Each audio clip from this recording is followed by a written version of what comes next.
customer had a reservation for the 4th floor at a 3-floor hotel, so I took her to the roof. Several years ago, I worked front desk at a privately owned hotel, non-chain, that had been a Days Inn 5 years prior. The only way to book a reservation was to talk to the front desk staff. No online reservations, no third-party reservations. About 50% of our rooms were sold to walk-ins. One holiday weekend we are booked full. Our elderly elevator is having some trouble with all the traffic and spooking guests, so I close it and call for a repairman, but it's 10 o'clock at night, so I'm not expecting anybody until the next morning. All of our guests are checked in, our accessibility rooms are on the same floor as the lobby, so I'll just help out anyone with their luggage if they have more and put up a sign saying so. In walks a woman I don't recognize from check-in. She plops a piece of paper in front of me and then goes and gets lots of luggage. The paper shows her with a reservation at Days Inn at this address for tonight for a tenth the price we were selling before being fully booked. She comes back to the desk likely thinking that I have been checking her in all this time. I regret to inform you that we do not accept third-party reservations. We are unfortunately already booked for the night. I have a reservation. It's right there. I paid good money for it. Mom, I believe you. Unfortunately, you are not in our system because we don't take third-party reservations. They sold it to you fraudulently. You are just trying to steal my money. I have a confirmation number right there. I handed it you.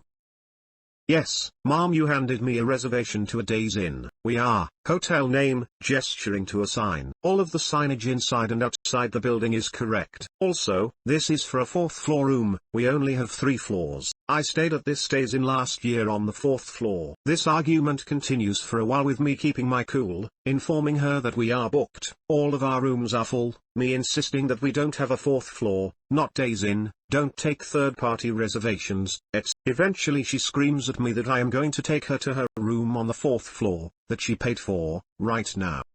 I don't respond, just stare at her with a blank face until she slaps the desk and screams now. Again. I don't mind making a room key, but I do grab my huge keyring and we both load ourselves up with her excessive luggage and climb the stair. Once we get to the 3rd floor, I gesture to the 3rd floor sign and tell her it is the 3rd floor. I then use my maintenance key to unlock the door to the maintenance stairs which are not lit, and she trudges up behind me not saying anything. I open the floor door to the tarred roof and walk outside. And here is the 4th floor. I hope it is as nice as the last time you stayed here. I drop her luggage and go down the stairs back to the front desk. Honestly, had she been nicer to me, I would have tried to help her get a room at a different hotel and submit documentation to try and get her a refund, or charge back, from the third party. But since she screamed at me, I left her and her luggage on the roof. Plus, she insisted she had stayed on the 4th floor, so that's what she got. Edit, there was an option at the bottom of the stairs to go straight outside inside of coming by the front desk. I didn't see her again and she wasn't there when I went to lock the roof back up on my midnight rounds. Edit 2, wow. I can't believe the attention this got. Thank you everyone for all the upvotes, comments, and awards. It has made my week. For people concerned about her safety, this was a flat roof with a 4-foot facade/wall around the outside. It was not open to the public due to it being a tar roof instead of finished, but I took breaks and walks up here occasionally. I open the floor to the tarred roof and walk outside. Now to the comments. You took the issue to the very top. Malicious compliance at its very peak. Really was next level. I want to feel bad for her as someone who has almost been victimized by these third-party retailers selling rooms that don't exist. Thankfully I figured it out before booking, but I couldn't imagine the feeling of showing up thinking you have a room and don't. Still no excuse for her behavior. These days, I either go to the hotel's website where they match the third-party retailers, or I call the hotel and tell them a rate I found and ask if they'll match.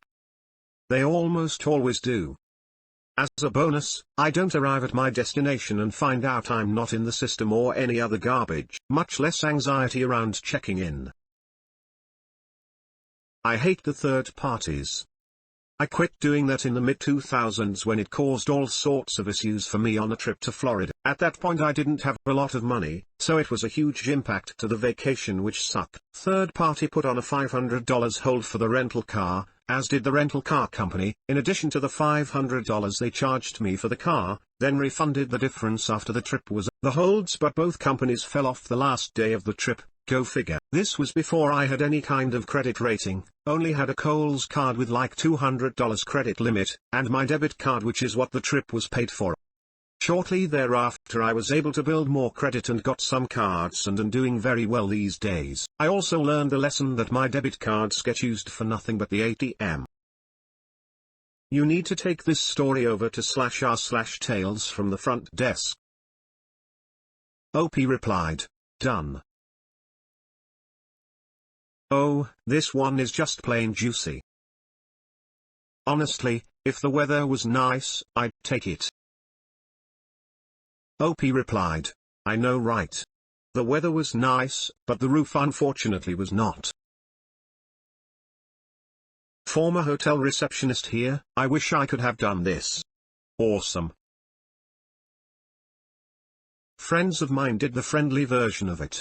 Their guidebook named a hotel in Morocco as cheap, don't expect much though. They arrive and it has recently been renovated and now looks like a rather nice, expensive place to stay. They approach the front desk, explaining the problem, this being the only hotel in quite a distance. So the front desk person led them to the roof, where a single, unrenovated room was located. It was dirt cheap and they had to live with the inconvenience of one set of stairs for bathroom visits and also a view over the town and its harbor.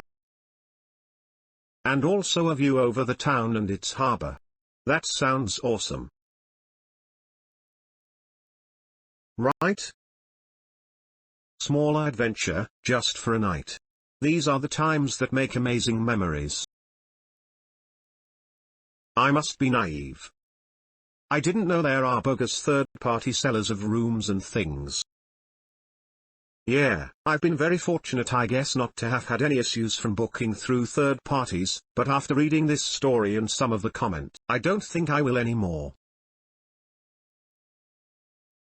Don't leave us hanging like that. What about the aftermath? I'm guessing she came back down again all meek and deflated? Nah. I'm guessing she doubled down and is still up on the roof to this day, insisting it's the 4th floor. Some say that if you go to that roof on a full moon and listen closely to the wind, you can hear the ghastly indignation of a spirit demanding to speak to the manager. We went on an incredibly good value trip to Poland on 75th Auschwitz anniversary, with a few days in Warsaw before going on to Krakow. The third-party provider hadn't paid our first hotel, so the booking was essentially incomplete when we got there. We worked together with the desk staff, with them calling the package deal creator and us calling the clearinghouse that had sold us the package and who we knew and trusted from previous similar deal. We knew it wasn't the hotel's fault, they knew it wasn't our fault, and between us we fixed it. It was a very slick, almost 5-star hotel and we had a ridiculous bargain, but the staff still went the extra mile with room choice and service just because someone else had caused us a problem. Most people will treat you well given the chance.